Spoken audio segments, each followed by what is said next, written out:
నమస్కారం. టెట్ హాజరయ్యేటువంటి అభ్యర్థులకు టీశాట్ అందించే శిక్షణా కార్యక్రమాలకు స్వాగతం. ఈరోజు సైన్స్ పేపర్ 2 కంటెంట్లో భాగంగా జీవశాస్త్రంలోని కణము, కణాంగాలు, కణ విభజనలు అనేటువంటి అంశాన్ని పరిశీలిద్దాం. సాధారణంగా మనకు తెలుసు, సైన్స్ సంబంధించి మొత్తం ఉన్నటువంటి 30 మార్కులలో 12 మార్కులు భౌతిక రసాయన శాస్త్రము, 12 మార్కులు జీవశాస్త్రానికి ఉంటుంది. బోధనా పద్ధతుల కోసం ఒక 6 మార్కులు, మొత్తం 30 మార్కులు సైన్స్కు ఉంటుంది. జీవశాస్త్రం యొక్క సిలబస్ మనం కూడా డీటెయిల్డ్గా మీకు ఈ పాటికే ఒక అవగాహన వచ్చి ఉంటుంది. దాంట్లో భాగంగానే ఈరోజు కణము, కణ భావన, కణ సిద్ధాంతం, వృక్షకణం మరియు జంతు కణం మధ్య గల తేడాలు, కణ విభజనలు, కణాంగాలు, ఈ అంశాన్ని మనం ఈరోజు పరిశీలిద్దాం. సజీవ ప్రపంచము లక్షణాలు అనే హెడ్డింగ్లో భాగంగా టెట్ వారు కణము, కణాంగాలు, కణజాలాల్ని తమ సిలబస్ కింద ఇచ్చారు. జీవి యొక్క నిర్మాణాత్మక మరియు క్రియాత్మక ప్రమాణము కణం. ఎందుకు నిర్మాణాత్మక మరియు క్రియాత్మక ప్రమాణం అంటున్నాం అంటే, అన్ని జీవులు కూడా కణముల చేతనే నిర్మితబడి ఉన్నాయి. అన్ని జీవులు కూడా కణముల చేతనే నిర్మితమై ఉంటాయి. మరి ఏ జీవైనా తీసుకుని అన్ని కణాలే ఉంటాయి. మరియు క్రియాత్మక ప్రమాణం. ఎందుకు క్రియాత్మక ప్రమాణము అంటే, మనము ఏవైతే పనులు చేయగలుగుతుంటామో ప్రతి కణము కూడా అన్ని జీవక్రియలు జరుపుతుంది. ఉదాహరణకు మనం శ్వాసక్రియ జరుపుతాం. కణములో ఉండేటువంటి మైటోకాండ్రియా శ్వాసక్రియ జరుపుతుంది. ఇట్లా మనం ఏదైతే ప్రక్రియలు చేస్తామో అన్ని ప్రక్రియలు కూడా కణము చేస్తుంది. కాబట్టి కణముని ఒక క్రియాత్మక ప్రమాణం, ఒక ఫంక్షనల్ యూనిట్గా మనం చెప్పుకుంటాం. ఈ కణ సిద్ధాంతాన్ని మొట్టమొదటిసారిగా స్లైడెన్, స్వాన్ ప్రతిపాదించినప్పటికీ వారితో పాటు రుడాల్ఫ్, కార్ల్, విర్చో కూడా ఈ యొక్క కణ సిద్ధాంతం రూపొందించడంలో పాల్గొన్నారు. సో మొత్తం మీద స్లైడెన్, స్వాన్ మరియు రుడాల్ఫ్, కార్ల్, విర్చో ఈ యొక్క కణ సిద్ధాంతాన్ని రూపొందించారు. ఈ కణ సిద్ధాంతము 2 ప్రధాన సూత్రాలపైన ఆధారపడి ఉంటుంది. ఒకటి, అన్ని జీవులు కణాలు మరియు కణాల ఉత్పన్నాలతో కూడి ఉంటాయి. అంటే జీవులన్నీ మొత్తం కూడా కణములే ఉంటాయి ప్రతి జీవిలో కూడా. రెండవది ప్రధానమైనటువంటిది, అన్ని కణాలు ముందుగా ఉన్న కణాల నుంచి ఉత్పత్తి అవుతాయి. ఇప్పుడు కొత్తగా వచ్చే జీవులు ఎక్కడి నుంచి వస్తున్నారు? అయినా గాలి నుంచి ఏమైనా వస్తారా? రారు. ఉన్న జనాభా నుంచే కొత్త జనాభా వస్తుంది. ఉన్న మొక్కల నుంచే కొత్త మొక్కలు వస్తాయి. ఇది కణ సిద్ధాంతంలో ప్రధానమైనటువంటి రెండవది. అన్ని కణాలు ముందు ఉన్న కణాల నుండే ఉత్పన్నమవుతామనేటువంటిది కణ సిద్ధాంతంలో ఒక ప్రధానమైనటువంటి సూత్రంగా మనం చెప్పచ్చు. దీనిలో భాగంగా వృక్షకణము మరియు జంతు కణాన్ని ఒక్కసారి పరిశీలిద్దాం. ఇక్కడ ఇచ్చినటువంటిది వృక్షకణం. ఒక నిర్దిష్టమైనటువంటి ఆకారాన్ని ఇది కలిగి ఉంటుంది. దానికి ప్రధానమైనటువంటి కారణం కూడా మనం చూద్దాం. ఇది ఒక నమూనా జంతు కణం. నమూనా అంటే ఒక సాధారణంగా జీవుల్లో ఉండేటువంటి జంతు కణాన్ని మనం ఇక్కడ పరిశీలిస్తున్నాం. దీంట్లో ఉండేటువంటి కణాంగాలు ఏమేమి ఉంటాయి, దీంట్లో ఉండే కణాంగాలు ఏమేమి ఉంటాయి, వాటి యొక్క విధి ఏముందో కూడా మనం డీటెయిల్గా తెలుసుకునే ముందు అసలు వృక్ష కణానికి, జంతు కణానికి ఏమేమి తేడా ఉన్నది ఒకసారి బ్రీఫ్గా మనం పరిశీలిద్దాం. వృక్షకణము జాగ్రత్తగా చూసినట్లయితే ఒక కణకవచం ఉంటుంది. ఈ చుట్టూ కనిపించేటువంటిది కణకవచం. మరి జంతు కణానికి కణకవచం ఉండదు. ఏంటి వృక్షకణం యొక్క కణకవచం యొక్క ప్రత్యేకత? కణకవచము ఆ యొక్క పరిణామ క్రమంలో ఆయా స్థాయి మొక్కలను బట్టి సెల్యులోజ్, హెమిసెల్యులోజ్, పెక్టిన్, క్యూటిన్ ఈ రకంగా అనేకమైనటువంటి పదార్థాల చేత కణకవచం ఏర్పడి ఉంటుంది. సాధారణంగా మనం సెల్యులోజ్ నిర్మిత కణకవచాలు అని చెప్పుకుంటాం, ఎందుకంటే ఎక్కువగా సెల్యులోజ్ నిర్మిత కణకవచాలే ఉంటాయి. నెక్స్ట్, జంతువుల లోపల మాత్రం అసలు కణకవచం ఉండదు. ప్రధానమైనటువంటి తేడా గుర్తుపెట్టుకోండి, మొక్కల కణాల్లో కణకవచం ఉంటుంది, జంతువుల కణాల్లో కణకవచం ఉండదు. ప్రధానమైన తేడా. రెండవది, మొక్కల కణాల్లో ప్లాస్టిడ్లు ఉంటాయి. ప్లాస్టిడ్లు. అదే జంతువుల కణాల్లో ప్లాస్టిడ్లు ఉండవు. ఏంటి ప్లాస్టిడ్లు? ఈ యొక్క ప్లాస్టిడ్లు సాధారణంగా ఒక 3 రకాలుగా మనం చెప్పుకుంటాం. మనం ఇన్ డీటెయిల్గా తర్వాత తీసుకుంటాం. దీంట్లో శ్వేత రేణువులు, హరిత రేణువులు, వర్ణ రేణువులు అనేటువంటి ఒక 3 రకాల ప్లాస్టిడ్స్ సాధారణంగా మొక్కల్లో కనిపిస్తాయి. అటువంటి ప్లాస్టిడ్స్ అసలు జంతువులలో ఉండవు. ప్రధానమైన తేడా గుర్తుపెట్టుకోండి. ప్లాస్టిడ్లో ఒక రకమైనటువంటి మనకు బాగా తెలిసినటువంటిది హరిత రేణువులు. హరిత రేణువులు మొక్కలలో ఉంటాయి, జంతువులలో ఉండవు. పేరులోనే అర్థం ఉన్నది. హరిత అంటే ఆకుపచ్చ, హరిత రేణువులు ఆకుపచ్చ. ఈ హరిత రేణువులు ఉన్నాయి కాబట్టే ఆ మొక్కలు ఆకుపచ్చగా కనిపిస్తున్నాయి. అవి తమ సొంతంగా ఆహారాన్ని కిరణజన్య సమక్రియ ద్వారా తయారు చేసుకోగలుగుతున్నాయి. మన జీవులలో హరిత రేణువులు ఉండవు. వృక్ష కణము లోపల ఒక పెద్ద రిక్తిక ఉంటుంది. దీనివలన కేంద్రకము కానీ ఇతర కణద్రవ్యం కానీ కొంత పక్కకు నెట్టివేయబడినట్టుగా కనిపిస్తుంటుంది. మనం ఈ కణములో చూస్తున్నాం. అదే జంతువుల కణాల్లో చూసినట్లయితే రిక్తికలు ఉండవు. ఒకవేళ ఎక్కడో కొన్ని కణాల్లో ఉన్న చిన్న రిక్తిక ఉంటుంది, ఒక చిన్న రిక్తిక ఉంటుంది. అసలు రిక్తిక అంటే ఏమిటి, దానికి అవసరం అంటే ఏంటి కూడా, దానికి ప్రాముఖ్యత ఏమిటి కూడా మనం ఇన్ డీటెయిల్గా చూద్దాం. ఇవి వృక్ష కణము జంతు కణానికి ఉన్నటువంటి ప్రధానమైనటువంటి తేడాలు. కణకవచము, ప్లాస్టిడ్లు, హరిత రేణువులు, రిక్తికలు వృక్ష కణములో ఉంటాయి. జంతు కణములు కణకవచం ఉండదు, ప్లాస్టిడ్లు ఉండవు, హరిత రేణువులు ఉండవు, రిక్తికలు కూడా ఉండవు. ఒకవేళ ఎక్కడైనా ఉన్నా కూడా ఒక చిన్న రిక్తిక మాత్రమే ఉంటుంది. సజీవ ప్రపంచం లక్షణాలు. దీంట్లో భాగంగా కణాంగాలు. ప్రతి కణములో మరి ఏమేమి కణాంగాలు ఉన్నాయి అన్నప్పుడు, వృక్ష కణం అయితేనేమో కణము చుట్టూ ఒక కణకవచం ఉంటుందని చెప్పుకున్నాం. ఆ కణకవచము కింద ఒక ప్లాస్మా పొర ఉంటుంది, ప్లాస్మా పొర. అదే జంతు కణం అయితే దాని చుట్టూ ఒక ప్లాస్మా పొర చేతనే ఆవరించబడి ఉంటుంది.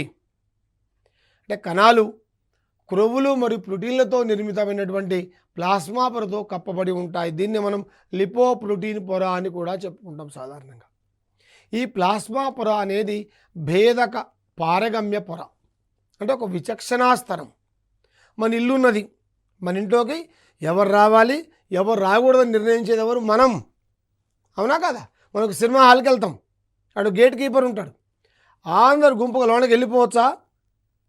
గేట్ కీపర్ ఎవరి దగ్గర టికెట్ ఉన్నదో వారినే లోపలికి ఎంట్రీ చేస్తాడు, మిగతా వాళ్ళని బయటకు పంపిస్తాడు. అట్లనే ప్లాస్మా పొర ఒక రక్షక త్వచముగా పనిచేస్తుంది. ఎందుకని? కణమునకు అవసరమైన పదార్థాలను లోపలికి రాణిస్తుంది. కణమునకు అవసరం లేని పదార్థాలు, కణానికి హానికరమైన పదార్థాలు లోపలికి రానివ్వదు. అందుకనే దీన్ని భేదక పారగమ్య పొర అన్నం. ఇది ఒక రక్షక త్వచం కింద కూడా మనం గుర్తుపెట్టుకోవాలి. మొక్కల కణాల్లో అయితే సెల్యులోజ్తో కూడిన కవచం కణత్వచం వెలుపల ఉంటుంది. రెండోది ప్రధానమైనటువంటి భాగం కేంద్రకం. ఈ కేంద్రకము ఉంటే దాన్ని నిజకేంద్రక కణము అంటారు. కేంద్రకము లేకపోతే కేంద్రక పూర్వ కణము అంటారు. కేంద్రక పూర్వ కణాలలో అంటే కేంద్రక త్వచం ఉండదు. ఏంది తేడా? ఒకసారి జాగ్రత్తగా పరిశీలించండి. మధ్యలో ఉండేటువంటి జన్యు పదార్థము కేంద్రక పూర్వ కణాల్లో ఉంటుంది, నిజ కేంద్ర కణాల్లో కూడా ఉంటుంది. జన్యు పదార్థం రెండిట్లో ఉంటుంది. కానీ కేంద్రక పూర్వ కణాలలో ఈ జన్యు పదార్థము చుట్టూ ఒక నిర్దిష్టమైనటువంటి కేంద్రక త్వచము లేదు. ఇది జీవి యొక్క కణత్వచం. అదే నిజ కేంద్ర కణం చూడండి, ఈ యొక్క జన్యు పదార్థం ఉన్నది, దాని చుట్టూ ఒక నిర్దిష్టమైనటువంటి కేంద్రక త్వచం ఉండటం వల్ల ఇది కేంద్రకము అని మనం చెప్పగలుగుతున్నాం.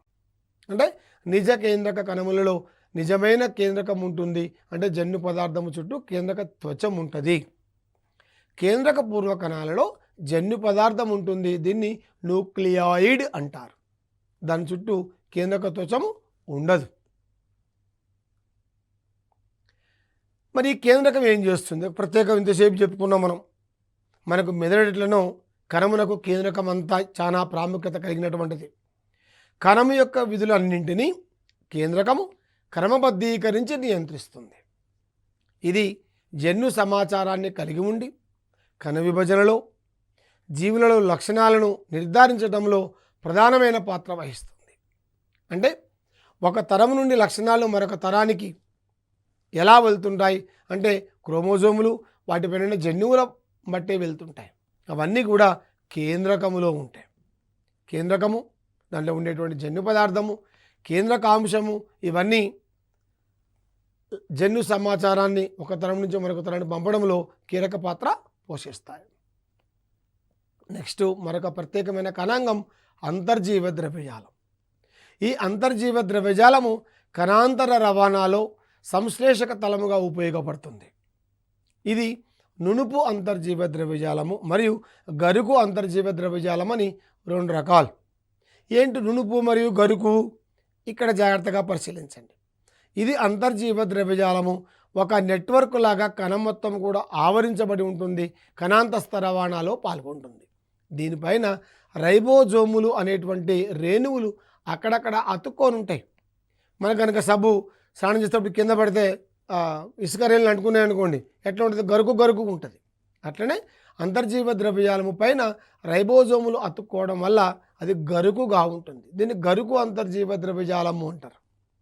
ఇక్కడ పక్కన చూడండి, దీనిపైన ఏమీ లేవు, ఉత్త అంతర్జీవ ద్రవ్యజాలమే ఉన్నది, పైన ఎలాంటి రైబోజోములు లేవు కాబట్టి అది చాలా స్మూత్గా అంటే నునుపుగా ఉంటుంది. దీనిని నునుపు అంతర్జీవ ద్రవ్యజాలము అన్నాం. రెండు వేర్వేరు అంతర్జీవ ద్రవ్యజాలాలు వేర్వేరు విధులను కూడా కొన్ని ప్రత్యేకంగా నిర్వహిస్తూ ఉంటాయి. సాధారణంగా ఇదైతే కణాంతస్తర రవాణా అంటే కణాంతర రవాణాలో కూడా ఉపయోగపడుతుంది. నెక్స్ట్ గాల్జీ సంక్లిష్టం. పేరులోనే అర్థం ఉన్నది, సంక్లిష్టం అంటే ఈ కణాంగం ఒకే రూపంలో లేదు. కోశాలు, నాళాలు, తిత్తులు, పొడవైనటువంటి నాళిక లాంటి నిర్మాణం మొత్తం కూడా కలిగినటువంటి ఒక సంక్లిష్టం. కమిల్లో గాల్జీ ఈ యొక్క కణాంగాన్ని మొట్టమొదట పరిశీలించారు కాబట్టి ఆయన గారి పేరు మీదుగా గాల్జీ సంక్లిష్టంగా దీన్ని మనం పేరు పెట్టుకోవడం జరిగింది. గాల్జీ సంక్లిష్టాలు త్వచపు దొంతరలతో కోశాలు కలిగి హార్మోన్లను, ఎంజైమ్లను నిల్వ చేసేటువంటి నిర్మాణాలు. ఎంజైములు మరియు హార్మోన్లను స్రవించే కణాల్లో ఈ గాల్జీ సంక్లిష్టాలు ఎక్కువ సంఖ్యలో ఉంటాయి. మనకు కూడా తెలుసు, మొక్కల్లో కానీ జంతువుల్లో కానీ గ్రంథులు కొన్ని ఉంటాయి, గ్రంథి కణజాలం ఉంటుంది. ఈ గ్రంథి కణజాలం ఎక్కడైతే ఉంటుందో వాటిలో ఈ గాల్జీ సంక్లిష్టాలు ఎక్కువ సంఖ్యలో మనకు కనిపిస్తూ ఉంటాయి. Next lysosome. వీటిని ఆత్మహత్యా కోశాలు అంటారు. సూయిసైడల్ బాంబర్స్, స్వయం విచ్చిత్త సంచులుగా వీటిని పిలుస్తాం. ఎందుకని? లైసోజోములో వినాశకరమైనటువంటి జీర్ణ ఎంజైములు ఉంటాయి. వీటిని జల విశ్లేషక ఎంజైములను కూడా పిలుస్తారు. లైసోజోమ్ విచ్చిత్తి చెందినప్పుడు ఇవి విడుదలై కణానికి సరఫరా చేయబడిన వినాశకరం కావాల్సిన పదార్థాలను జీర్ణం చేస్తాయి. కాబట్టి వీటిని స్వయం విచ్చిత్త సంచులు, ఆత్మహత్యా కోశాలు అని అంటారు. ఇంకా జాగ్రత్తగా మనం చెప్పుకుంటే, ఉదాహరణకు కణం లోపలికి ఏదైనా ఒక హానికర జీవి వచ్చింది, ఒక బ్యాక్టీరియాను ఏదైనా వచ్చింది, ఎమ్మట ఏం చేస్తుంది? కేంద్రకం లైసోజోములకు ఇన్ఫర్మేషన్ పంపిస్తుంది. ఎమ్మట లైసోజోములు ఆయా హానికర సూక్ష్మల దగ్గరికి వెళ్ళిపోయి అవి విచ్చిత్తి చెందుతాయి, పగిలిపోతాయి. దానివల్ల ఏమవుతుంది? కణం మొత్తం జీర్ణమవుతుంది. కణంతో పాటు హానికరమైన సూక్ష్మజీవులు కూడా జీర్ణమవుతాయి, మిగతా జీవి రక్షింపబడుతుంది. మైటోకాండ్రియా మనం ఇంతకుముందే చెప్పుకున్నాం, శ్వాసక్రియ. కణానికి కావలసినటువంటి శక్తిని ఉత్పత్తి చేసే కణ శ్వాసక్రియ మైటోకాండ్రియాలో జరుగుతుంది. కాబట్టి మైటోకాండ్రియాను కణ శక్త్యాగారాలు, powerhouses of the cell అని అంటారు. జాగ్రత్తగా చెప్పుకుంటే మైటోకాండ్రియాలో శ్వాసక్రియ జరుగుతుంది, శక్తి విడుదలవుతుంది మరియు శక్తి అందులో నిల్వ ఉంటుంది. దేని రూపంలో నిల్వ ఉంటుంది? ఏటీపీ రూపంలో నిల్వ ఉంటుంది. ఏటీపీలు మనకు తెలుసు. ఏంటి ఏటీపీ అంటే? ఎడినోజైన్ ట్రైపాస్పేట్. ఈ ఎడినోజైన్ ట్రైపాస్పేట్నే సెల్ ఎనర్జీ కరెన్సీ అంటాం. మనకు రూపాయలు ఎట్లనో కణానికి ఏటీపీలు అట్లా, అంటే కణం యొక్క శక్తికి ప్రమాణము ఏటీపీలు. అది ఆ రూపంలో శక్తి మైటోకాండ్రియాలో నిల్వ ఉంటుంది. ఇదేమో బాహ్య త్వచము, లోపల త్వచము అనేకమైన ముడతలను కలిగి ఉంటాయి. ఈ ముడతలను క్రిస్టే అంటారు. క్రిస్టే గుర్తుపెట్టుకోండి. ఆ మధ్య ఉన్నటువంటిది మాత్రిక. ఆ మాత్రికలో అనేకమైనటువంటి ఎంజైములు, మిగతా పదార్థాలు ఉంటాయి. వృక్ష కణాలలో 3 రకాల ప్లాస్టిడ్లు ఉంటాయి. మనం ఇంతకుముందు ప్రత్యేకంగా చెప్పుకున్నాం. ఈ ప్లాస్టిడ్లు ఒక వృక్ష కణాలలో మాత్రమే ఉంటాయి, జంతు కణాలలో ఉండవు అనుకున్నాం మనం. ఈ వృక్ష కణాల్లో ఉన్నటువంటి 3 రకాల ప్లాస్టిడ్లలో మొట్టమొదటిది క్రోమోప్లాస్టులు, దీన్ని వర్ణరేణువులు అంటారు. 2 ల్యూకోప్లాస్టులు, రంగు లేనివి లేదా శ్వేత రేణువులు అంటాము. 3వది క్లోరోప్లాస్టులు, ఆకుపచ్చ రంగు కలిగినటువంటి రేణువులుగా మనం చెప్పుకుంటాం. దీంట్లో ప్రధానంగా బాగా మనం గుర్తుపెట్టుకుంటే ఈ ప్లాస్టిడ్లు ఒక రూపం నుంచి మరొక రూపానికి మారుతూ ఉంటాయి. ఉదాహరణకు టమాటా తీసుకోండి. లేత టమాటాలు చూసారా మీరు ఎప్పుడైనా? లేతవి పిందెలు అప్పుడే మొగ్గ నుంచి వచ్చిన టమాటాలు, పైన తెల్ల పొర ఉంటుంది, అవి శ్వేత రేణువులు. అవే టమాటాలు జాగ్రత్తగా కొద్దిగా పెరుగుతున్న కొద్దీ ఏమవుతుంది, ఆకుపచ్చ రంగుకు వస్తాయి. ఈ ఆకుపచ్చ రంగుకు వచ్చినట్టు అర్థం ఏంటిది? శ్వేత రేణువులు హరిత రేణువులుగా అక్కడ మార్పు చెందినవి. హరిత రేణువుల వల్ల ఆ యొక్క ఫలం మొత్తం కూడా ఆకుపచ్చ రంగులో కనిపిస్తుంటుంది. టమాటా ఇంకా పెరిగింది, పక్వమైంది, పండు పండింది, అప్పుడు రంగుకు వస్తాయి ఎరుపు, ఇటుక ఎరుపు, రకరకాల రంగుల్లోకి వస్తాయి కదా. అంటే అవి వర్ణరేణువులు. ఈ రకంగా శ్వేత రేణువులు, హరిత రేణువులు, వర్ణరేణువులు అన్నీ కూడా ఆయా ఫలము, ఆయా స్థాయిని బట్టి మొక్కల్లో మనకు కనిపిస్తూ ఉంటాయి.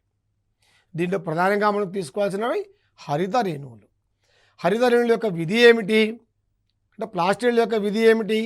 మొక్కలకు వర్ణరేణువులు పుష్పాలకు వర్ణాలను కలిగింపజేస్తే, ల్యూకోప్లాస్ట్ రంగు లేనటువంటి కొన్ని నిల్వలో ఉపయోగపడతాయి. ప్రధానంగా హరిత రేణువు ఆకుపచ్చ రంగులో ఉండేటువంటి పత్రహరితాన్ని కలిగి ఉండి మొక్కలు కిరణజన్య సంయోగ క్రియ జరుపుకోవడంలో ప్రధాన పాత్ర పోషిస్తాయి. మొక్కలు కిరణజన్య సంయోగ జరుపుకుంటున్నాయి అంటేనే ఆ ప్రక్రియలో ఆహారము తయారవుతుంది. ఈ ప్రపంచంలోని అన్ని జీవులకు ఆహారాన్ని తయారు చేసేది మొక్కలే. యూనివర్సల్ అంటే మొత్తం ప్రపంచం ఉత్పత్తిదారులు అంటాము. ఆ ఉత్పత్తిదారులైన మొక్కలకు కిరణజన్య సంయోగక్రియ ద్వారా ఆహార పదార్థాలు తయారు చేసుకుంటాయి. దానికి కీలకమైన పత్రహరితము హరిత రేణువుల్లో ఉంటుంది. అంత ఇంపార్టెంట్గా, అంత ప్రాముఖ్యత కలిగిందిగా మనం చెప్పుకోవచ్చు. నెక్స్ట్ రిక్తిక. ఇంతకుముందే మనం చెప్పుకున్నాం, ఒక పెద్ద రిక్తిక ఈ కణము మధ్యలో ఉంది. జాగ్రత్తగా పరిస్థితి, ఈ పెద్ద మొత్తం కూడా రిక్తికనే, పెద్దగా ఉంది ఇది. వృక్ష కణములోనే రిక్తిక ఎందుకు ఉంటుంది అంటే, మనకందరికీ కూడా తెలుసు, విసర్జన 2 కాంపోనెంట్స్, 2 ఎలిమెంట్స్ని కలిగి ఉంటాయి. Separation of the waste material and disposal of the waste material. అంటే వ్యర్థ పదార్థాలను వేరు చేయటం, అంటే వ్యర్థ పదార్థాలని బయటికి పంపించటం. మానవులు ఉన్నారు, మన కిడ్నీ ఏం పని చేస్తుంది? వ్యర్థ పదార్థాలను వేరు చేస్తుంది, మూత్రం ద్వారా బయటికి పంపిస్తుంటుంది. కానీ మొక్కల్లో కూడా వ్యర్థ పదార్థాలను వేరు చేసే మెకానిజం ఉంటుంది, కానీ వ్యర్థ పదార్థాలు బయటికి పంపించే మెకానిజం లేదు. అవునా కాదా? మొక్కలు ఎప్పుడైనా విసర్జించడం మీరు ఎప్పుడైనా చూసారా? లేదు. మరి ఈ వేరు చేసిన వ్యర్థ పదార్థాలను మొక్కలు ఏం చేస్తాయి? వివిధ భాగాలలో వివిధ రూపాల్లో నిల్వ ఉంచుకుంటాయి. అవి రక్షణ కొరకు ఉపయోగించుకుంటాయి. ఉదాహరణకు కొన్ని ఆకులు చేదుగా ఉంటాయి. ఈ చేదు అనేటువంటిది మొక్కకు ఉపయోగపడని వ్యర్థ పదార్థం ఆకుల్లో దాచుకున్నది. కాబట్టి ఏమవుతుంది? శాకాహార జీవులు వచ్చి ఈ ఆకులు చేదుగా ఉంటాయి కాబట్టి తినవు అవి, అంటే ఒక రక్షణ. కొన్ని మొక్కలు ముళ్ళ లోపల ఆ చివరికి దాచుకుంటాయి కాబట్టి శాకాహార జీవులు అవి నవిలి తినలేవు. ఇంతెందుకు, మనం ఎప్పుడైనా జొన్న, మొక్కజొన్న, వరి చేలలో ఇట్లా చేతులు ఊపుకుంటే ఎప్పుడైనా తిరిగారా మీరు? ఏమవుతుంది? తిరిగితే చేతులు కోసుకుంటాయి. ఎందుకని? ఈ యొక్క ఆకుల యొక్క అంచుల లోపల సిలికా స్ఫటికాలు ఉంటాయి, క్రిస్టల్స్. అంటే ఈ సిలికా స్ఫటికాలు ఉపయోగపడిన వ్యర్థ పదార్థాలు మొక్క వాటిని వేరు చేసుకొని ఆ రిక్తికల్లో భాగంగా ఒక అంచుకు దాచుకున్నది, రక్షణలో పనికొస్తుంది వాటి. ఈ రకంగా వేరు చేయబడిన వ్యర్థ పదార్థాలు నిల్వ ఉండాలి కాబట్టి ఆ నిల్వ ఉంచే ప్రదేశమే రిక్తిక. అందుకనే కణము పరిణతి చెందుతున్నా కొద్దీ రిక్తిక యొక్క పరిమాణం ఏమవుతుంటుంది? పెరుగుతూ ఉంటుంది. జంతువుల లోపల రిక్తిక యొక్క అవసరం లేదు. ఎందుకని? ఎప్పటి వ్యర్థ పదార్థాలు అప్పుడు వేరు చేయబడతాయి, ఎప్పటి వ్యర్థ పదార్థాలు అప్పటికే బయటకు పంపించబడతాయి. స్వేదము చెమట రూపంలోనూ, శబం రూపంలోనూ, మలము మూత్రం రకరకాల రూపంలో బయటకు పంపిస్తూ ఉన్నాం మనం. కాబట్టి జంతు కణాల్లో రిక్తికల యొక్క ప్రాముఖ్యత తక్కువ.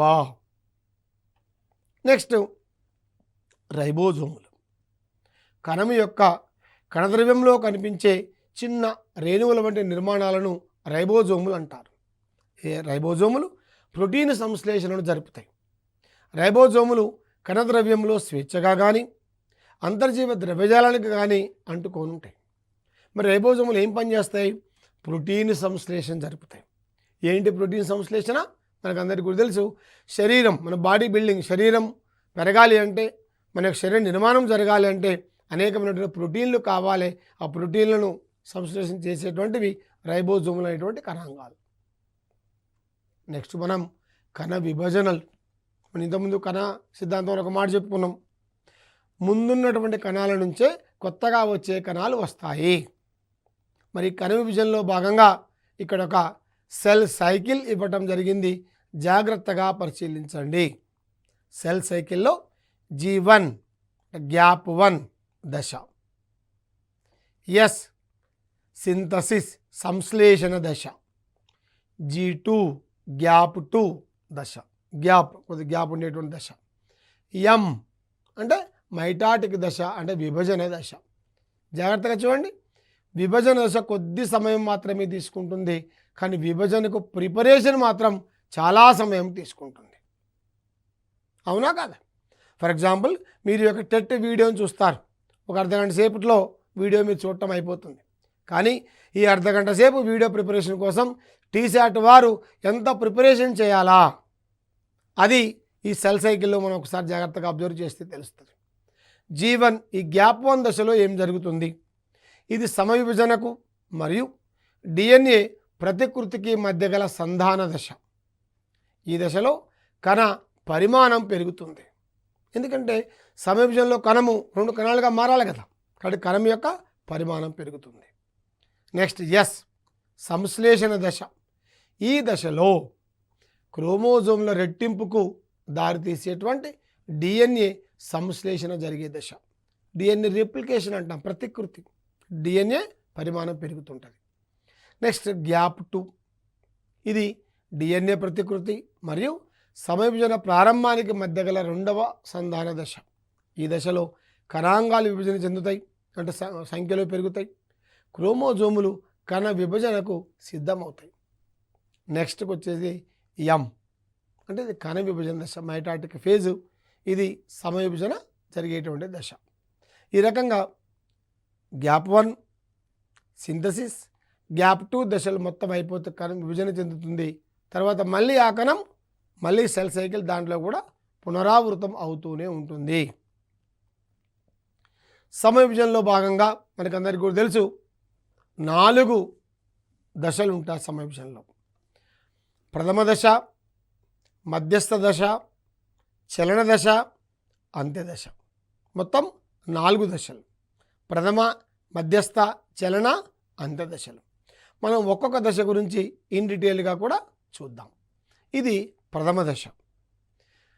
ప్రథమ దశలో జాగ్రత్తగా చూడండి. క్రోమోజోములు కుండలీకరణము చెంది క్రమముగా పొట్టిగా దళసరిగా మారతాయి.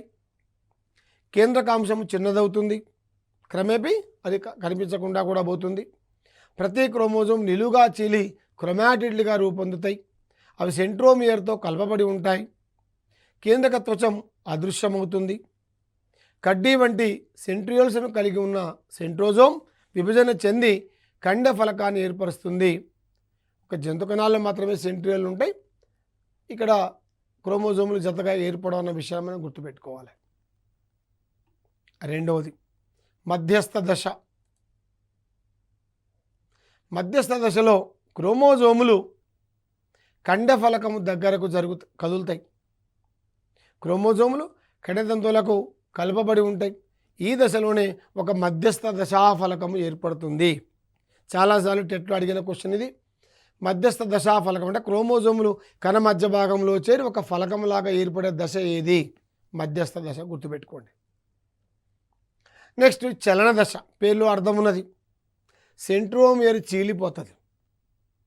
ధృవాల వద్ద నుంచి వచ్చినట్టు కండె పోగులు క్రమేపీ ధృవాల వైపుకు లాగబడుతూ ఉంటాయి.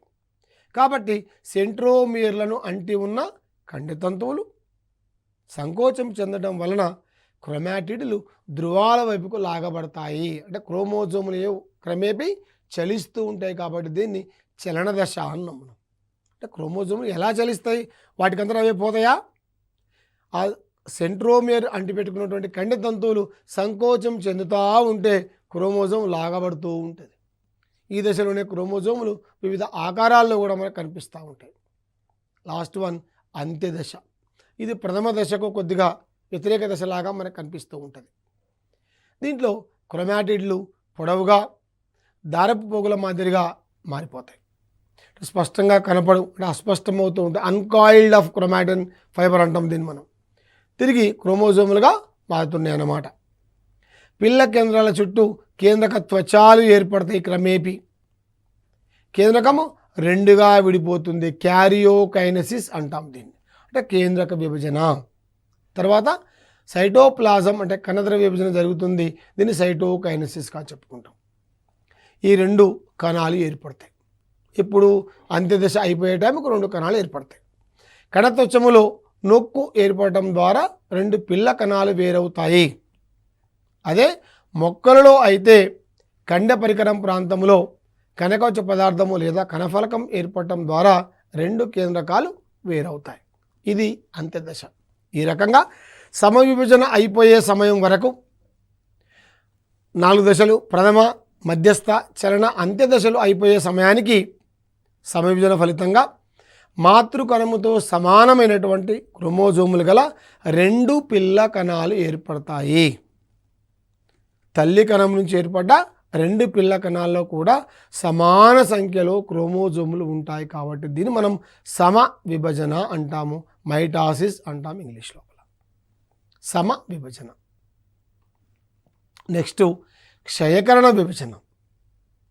ఒక్కసారి క్షయకరణ విభజన గురించి తెలుసుకునే ముందు ఇది ఎక్కడ జరుగుతుంది అంటే క్షయకరణ విభజన ఎక్కడైతే జీవుల లోపల లైంగిక ప్రత్యుత్పత్తులు ఎక్కడైతే సంయోగ బీజాలు ఏర్పడతాయో ఆ ప్రదేశంలో ఆ సమయంలో మాత్రమే జరుగుతుంది. అంటే సంయోగ బీజాలు ఏర్పడేటప్పుడే ఈ యొక్క క్షయకరణ విభజన జరుగుతుంది. సంయోగ బీజాలు ఎప్పుడు ఏర్పడతాయి మనకు తెలుసు. శాకీయ అలైంగిక ప్రత్యుత్పత్తిలో సంయోగ బీజాలు అనేటువంటి పదం మనకు వినపడదు. ఎక్కడ వినపడుతుంది? లైంగిక ప్రత్యుత్పత్తిలో వినపడుతుంది. కాబట్టి లైంగిక ప్రత్యుత్పత్తిలో సంయోగ బీజాలు ఏర్పడేటప్పుడే ఈ యొక్క క్షయకరణ విభజన జరుగుతుంది. క్షయకరణ విభజన 2 దశల్లో జరుగుతుంది. ఇంతకుముందు మనం ఏం చెప్పుకున్నాం? సమవిభజనలో ఒక విభజన జరిగి 2 కణాలు వస్తాయి. కానీ క్షయకరణ విభజన 2 విభజనలు జరగడం వల్ల 4 కణాలు వస్తాయి.